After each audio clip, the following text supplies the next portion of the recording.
Senhor, pra sempre proclamarei que o Senhor é bom. O Senhor reinará com majestade. O Senhor reina em justiça e em verdade. O Senhor reinará com majestade. O Senhor reina em justiça e em verdade. O Senhor é bom, o Senhor é bom, a misericórdia dura para sempre. O Senhor é bom, o Senhor é bom, tua misericórdia dura para sempre. O Senhor reinará com majestade. O Senhor reina em justiça e em verdade.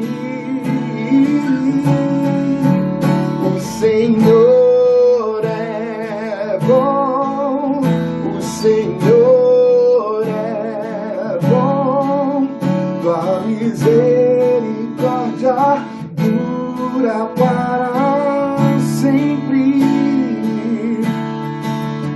O Senhor é bom, o Senhor é bom, tua misericórdia dura para sempre.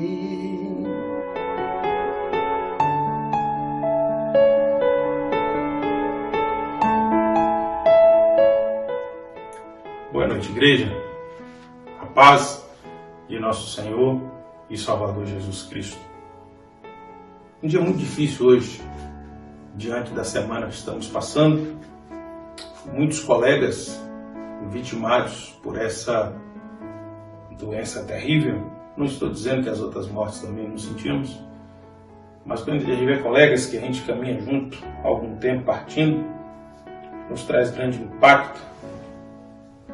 Tive o dissabor de conviver com a partida de um colega que formou comigo no seminário, o pastor Sérgio, e também um aluno, e não é porque morreu, um aluno exemplar, o pastor Maurício, pastor da Igreja Batista Nova Canaã. Mas Deus certamente, no absoluto controle de tudo, há de trazer consolo para todos os nossos corações diante de tantas perdas. Querido, vamos prosseguir no nosso estudo do livro de Gênesis. Quero só mais uma vez lembrar você que estamos diante da restrição da onda roxa, funcionando exclusivamente por transmissão online. Então, por gentileza, o seu dízimo pode chegar para o depósito em conta corrente, através de Pix, ou se você quiser entregar direto na igreja no gasofilácio, que fica trancado, você pode procurar a secretária e você poderá fazê-lo. Vimos semana passada Gênesis capítulo 13, hoje veremos o capítulo 14. Eu convido você para essa leitura dos versos de 1 a 12 de Gênesis 14, que nos diz assim a Bíblia, que é a palavra do Senhor. E aconteceu nos dias de Anrafel, rei de Sinar, Arioque, rei de Elazar, Kedorlaomer, rei de Elão, e Tidal, rei de Goim. Que estes fizeram guerra a Bera, rei de Sodoma, a Birza, rei de Gomorra, a Sinabe, rei de Admá, e a Semebé, rei de Zeboim, e ao rei de Belá, esta que é Zoar. Todos estes se ajuntaram no vale de Sidim, que é o mar salgado. 12 anos haviam servido a Kedorlaomer, mas o 13º ano rebelaram-se. E ao 14º ano veio Kedorlaomer e os reis que estavam com ele e feriram aos refaíns de Asterote Carnaim e aos Zuzins de Ram e aos Emins de Savé Kiriataim. E aos Oreus no seu monte Seir até El-Paran, que está junto ao deserto. Depois tornaram e vieram a En-Mispat, que é Cádiz, e feriram toda a terra dos amalequitas e também aos amorreus que habitavam em Hazazon Tamar. Então saiu o rei de Sodoma e o rei de Gomorra e o rei de Admá e o rei de Zeboim e o rei de Belá, esta é Zoar, e ordenaram batalha contra eles no vale de Sidim. Contra Kedorlaomer, o rei de Elão, e Atidal, rei de Goim, e Alanfarel, rei de Siná, e Arioque, rei de Elazar, 4 reis contra 5. E o vale de Sidim estava cheio de poços de betume, e fugiram os reis de Sodoma e de Gomorra e caíram ali. E os restantes fugiram para um monte. E tomaram todos os bens de Sodoma e de Gomorra e todo o seu mantimento e foram-se. E também tomaram a Ló, que habitava em Sodoma, filho do irmão de Abrão, e os seus bens, e foram-se. Que Deus nos abençoe através da sua palavra mais uma vez nessa noite.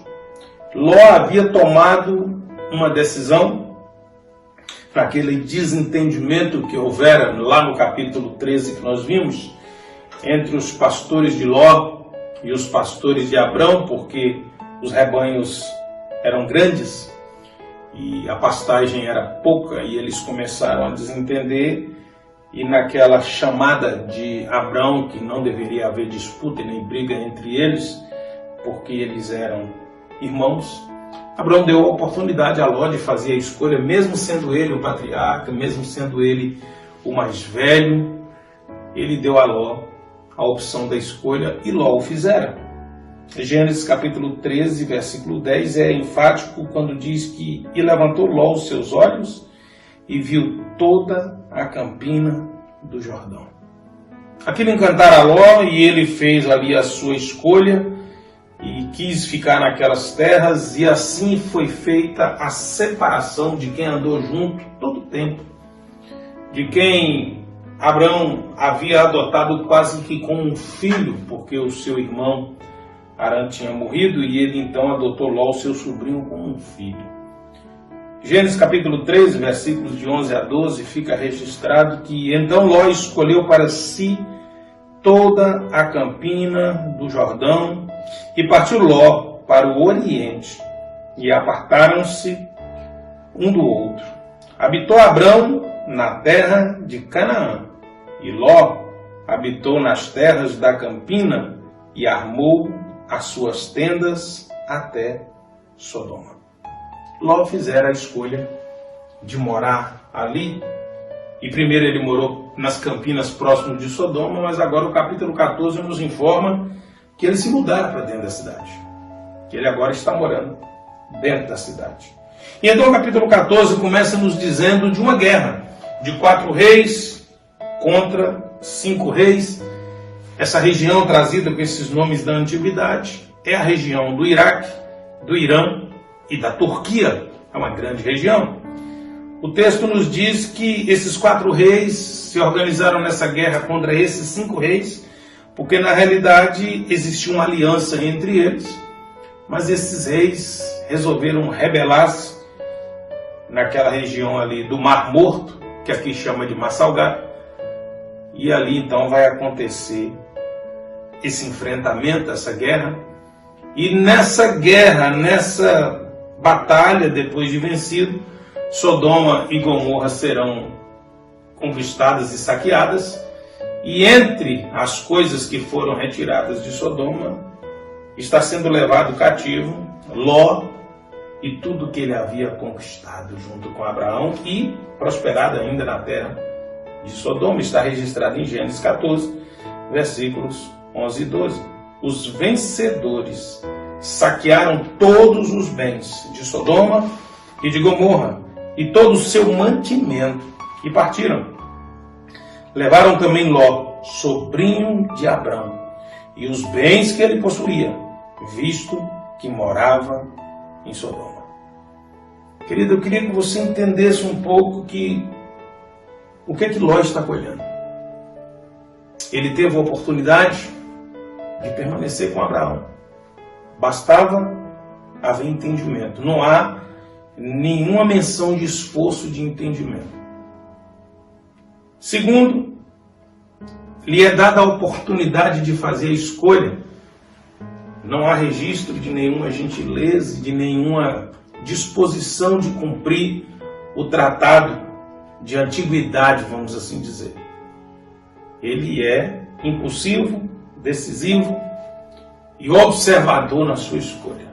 E faz a escolha das campinas verdejantes de Sodoma. O que nós vimos aqui é que Ló escolheu o que era mais fácil. Primeiro as campinas, mas antes disso, ele escolhera comodidade ao invés de buscar o entendimento entre eles, mas na sua escolha, ele não pautou algo que deveria ter sido analisado com muito carinho. E o que foi?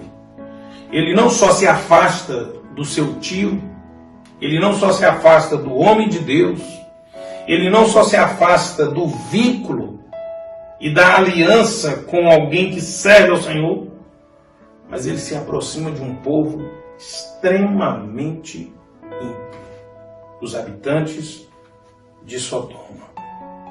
Foi morar perto de Sodoma. Depois passou para dentro de Sodoma. Se tornou um cidadão daquele lugar. E aí, a teologia da dinâmica do cativeiro nos ensina. Primeiro, você olha. Você começa a observar as coisas que não deve. E aí você começa a ser alimentado pelos olhos. E os olhos vão te dando ideias e vai tomando coisas até que o segundo passo é dado, ou seja, depois você se aproxima. Primeiro a gente observa, tem receios, tem reservas, até que a gente se aproxima. E depois que aproxima, nós vamos ganhando convicção que não é tão ruim, não é tão feio, não é tão perigoso. E aí se envolve a ponto de entrar e envolver, ou seja, se misturar. Vale a lembrança do que o Salmo 1 diz. Bem-aventurado o que não anda, o que não senta, o que não se detém. É um passo terrível que nós damos quando essas coisas não são levadas em conta. Mas essa dinâmica do cativeiro trouxe esse prejuízo para a vida de Ló. Os versos de 13 a 16 desse capítulo 14, então, nos traz uma outra informação. Mas alguém que tinha escapado veio e relatou tudo a Abrão, o hebreu. Abrão vivia próximo aos carvalhos de Mane, o amorreu, irmão de Escol e de Arné, aliados de Abrão. Quando Abrão ouviu que seu parente fora levado prisioneiro, mandou convocar os 318 homens treinados, nascidos em sua casa, e saiu em perseguição aos inimigos até Dan. Atacou-os durante a noite em grupos e assim os derrotou, perseguindo-os até roubar ao norte de Damasco. Recuperou todos os bens e trouxe de volta seu parente Ló com tudo o que possuía, juntamente com as mulheres e o restante dos prisioneiros. Querido, embora Abrão não estivesse procurando guerra, nós encontramos aqui uma lição preciosa de um homem de Deus disposto a lutar. E o que é importante nessa disposição de luta de Abrão. Nós podemos dizer que ele não tinha nada com essa guerra. Ló escolheu afastar dele. Ló escolheu deixá-lo. Ló escolheu ir embora. Mas Abrão representa para nós aqui alguém que, mesmo estando distante, mesmo não tendo demonstrado afinidade ou fidelidade, mas é da sua família. Ele então resolve lutar por alguém da sua família, que a princípio não pensou muito nele quando fizeram a escolha das campinas.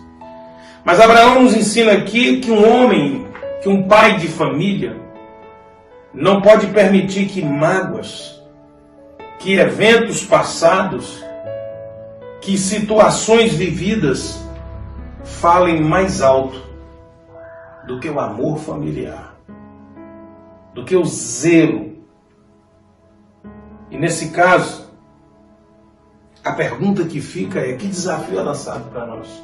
O que está lá em Romanos 12, 17. Que desafio é esse? A ninguém torneis mal por mal. Abraão podia dizer: olha, Ló está colhendo o que plantou. O problema dele, quando estava comigo no Egito, o Egito foi rico. Agora resolveu para Sodoma sem mim, agora até é pobre e prisioneiro.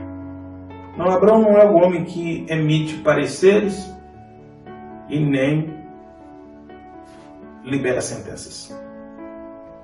Abraão resolve resgatar o seu parente. Um homem de fé, essa é a lição. Um homem de fé não pode ficar de braços cruzados quando ele vê a sua família sendo despedaçada. Ele não pode ficar de braços cruzados quando ele vê a sua família sendo levada ou cativa por alguma coisa. E o autor foi cuidadoso, né? Moisés foi cuidadoso em dizer que ele levou 318 homens treinados em sua casa. Sabe o que significa isso? Não são guerreiros. São servos que ele também desenvolveu uma habilidade para a defesa. Homens nascidos e treinados dentro de sua casa. Tudo indica que são escravos. O que isso nos ensina e para onde que isso nos aponta? É que um homem de Deus, um homem de fé, ele luta com as forças que tem, não porque confia no poder do que tem, mas ele vive a seguinte situação: o que eu tenho em mãos é isso, eu vou fazer o que está ao meu alcance, porque a confiança, a tranquilidade, a certeza é que Deus vai operar através daquilo que está nas suas mãos. Pastor, daqui a pouco você verá. Ele está levantando-se contra 4 reis que derrotaram 5.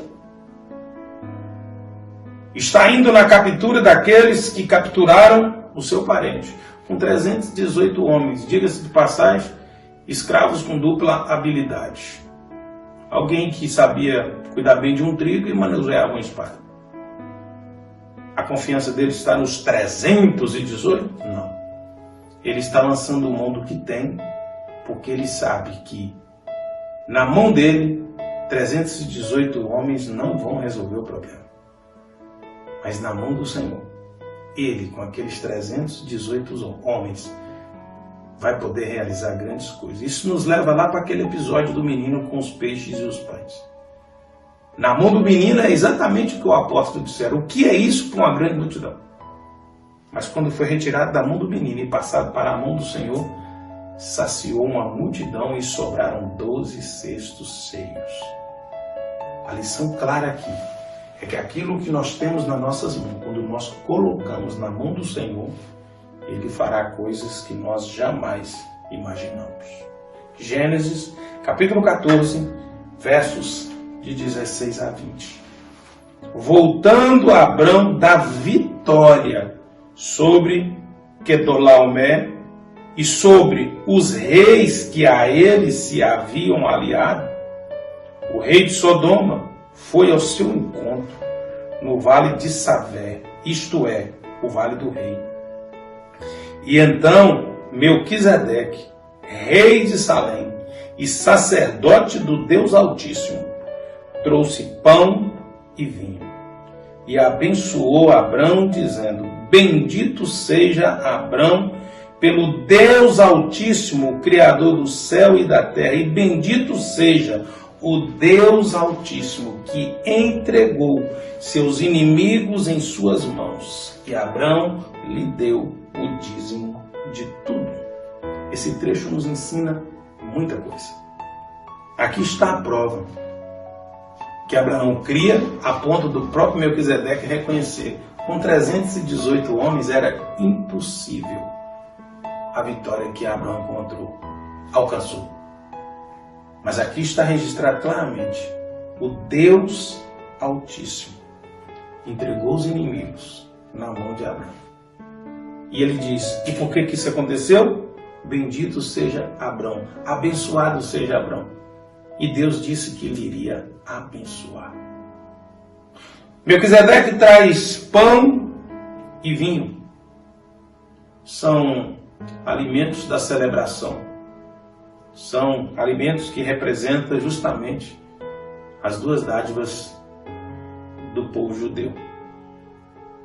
E depois que Melquisedeque reconhece que foi Deus que entregou tudo na mão de Abraão, ele pega de aquilo tudo que ele recebeu e tira o dízimo de tudo. Sabe o que significa isso, querido? Reconhecimento pleno, gratidão, oferta, sacrifício devido, honra imediata a quem lhe entregara todas as coisas. Dízimo não é obrigação. Dízimo é fruto de um coração grato que se vê obrigado a fazer isso. Quem não consegue fazer isso, além de ladrão, é um ingrato. Abraão foi, após sua batalha, alimentado e abençoado por Melquisedeque. Reconhecer a bênção, reconhecer a provisão de Deus com gratidão, é só para um coração fiel e agradecido. Gênesis 14, de 21 a 24. O rei de Sodoma disse a Abrão: dê-me as pessoas e pode ficar com os bens. Mas Abrão respondeu ao rei de Sodoma, de mãos levantadas ao Senhor, Deus Altíssimo, Criador do céu e da terra, juro que não aceitarei nada do que lhe pertence, nem mesmo um cordão ou uma correia de sandália, para que você jamais venha a dizer: eu enriqueci Abrão. Nada aceitarei, a não ser o que meus servos comeram e a porção pertencente a Ané, Escol e Mãe, os quais me acompanharam, que eles recebam a sua porção. O resumo feito pelo meu colega, quando ele já disse que esses estudos de Gênesis é parte de um trabalho brilhante do colega ali na exposição bíblica de Gênesis, o pastor Adilson, ele conseguiu resumir esses versículos de 21 a 24 em algumas palavras. Ele diz: Abrão está dizendo ao rei de Sodoma: eu não tenho nada a ver com você, eu não sou seu aliado, eu não entrei nessa guerra pelos mesmos motivos que você está nela, e meus valores são bem diferentes dos seus. Quando você tem a oportunidade de provar que você confia no Senhor, o que você faz? Abrão não precisa da generosidade de um ímpio. Abrão está dizendo que não precisava tirar vantagem de uma situação lícita. Mas ele não queria tirar vantagem daquela situação. Ele preferiu dizer publicamente, com as mãos erguidas ao céu, que ele confiava no favor, que ele confiava na bênção do Senhor e que ele não queria que ninguém tomasse o lugar do provedor na vida dele, que era o Senhor. Abraão está nos ensinando a não nos vendermos por valor nenhum. Abraão está nos ensinando a deixar claro quais são nossos valores. E Abraão está nos ensinando a reafirmar publicamente a fé que professamos ter e principalmente a estar contente e confiante que Deus é o provedor e sustentador de todas as coisas na nossa vida. Isso nos leva lá para aquela declaração do apóstolo Paulo aos Filipenses, no capítulo 4, nos versos de 11 a 12. Porque já aprendi. É um aprendizado. E isso precisa de discipulado. Porque já aprendi a contentar-me com o que tenho. Sei estar abatido e sei também ter abundância. E em toda a maneira e em todas as coisas estou instruído. É aprendizado. Tanto a ter fartura como a ter fome. Tanto a ter abundância como a padecer necessidade. Essa pandemia está ensinando a muitas pessoas como é que é viver isso. Abraão está publicamente dizendo: eu confio na palavra do Senhor. Que palavra foi? Lá em Gênesis 12, 2. Farei de você um grande povo e o abençoarei. Abraão está sendo abençoado, que o próprio Melquisedeque reconhece. Tornarei famoso o seu nome e você será uma bênção. Quando eu te abençoar, você também será uma bênção. O que é que Abraão está fazendo? Abraão, na condição dele, está abençoando um rei. E aquele rei é surpreendido. Meu querido, a maneira como você vive comprovará a fé que você tem. A maneira como você vive deixará claro a sua obediência em exercer a palavra de Deus. Isso é muito sério. Há pessoas que não conseguem, com abundância, ser bênção na vida de muitas pessoas.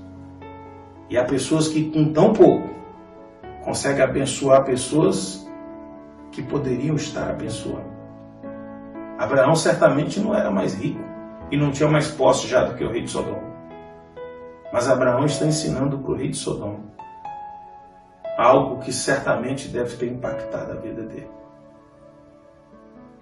A história nos conta a história de um homem que deu uma revista para um grande e poderoso empresário mundial. E que mais tarde ele mesmo dissera isso para aquele homem. Qual é a situação que te impede de ser bênção na vida de alguém? Quando é que seus valores poderão ser negociados? Espero que nunca. Quando é que o seu socorro estará condicionado a perdoar primeiro a ofensa que você recebeu? Abraão, quando ficou sabendo da condição de Ló, socorreu imediatamente. Você também é assim? É imediatamente? Ou vai pensar um pouco no que te fizeram, vai avalizar, vai conjecturar primeiro, merece ou não merece? Nós não encontramos isso na atitude de Abraão para com Ló, seu sobrinho. E quando está diante da abundância, aquilo não toma o coração de Abraão.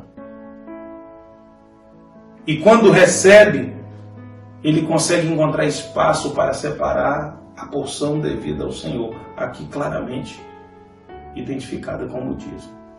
São comportamentos dessa natureza, meu querido, minha querida, que mostra e confirma a fé que nós temos.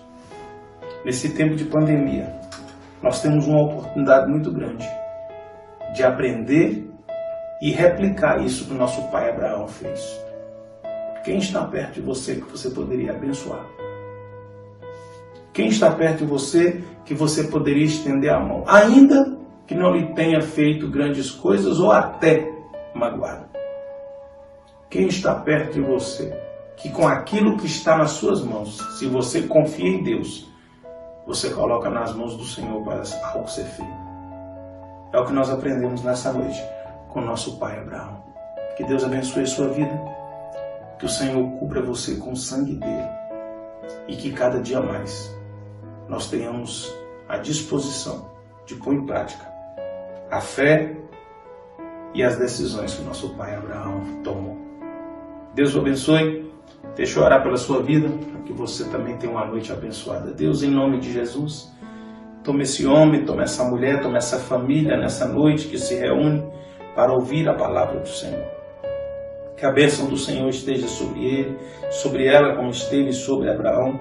e que ela também seja abençoador como foi Abraão, fiel como foi Abraão, e que ele nunca se corrompa e nem se venda por nenhuma situação ou facilidade colocada diante dele. Assim eu rogo que o amor de Deus, o nosso Pai, a graça insondável do Senhor e Salvador Jesus Cristo, a comunhão, a consolação, o poder, o revestimento do Espírito Santo de Deus, seja com a Igreja de Jesus, que agora reuniu dessa forma, e com a Igreja do Senhor Jesus, que se encontra espalhada em toda a face da terra, hoje e eternamente. Noite abençoada, fica com Jesus, cuide-se.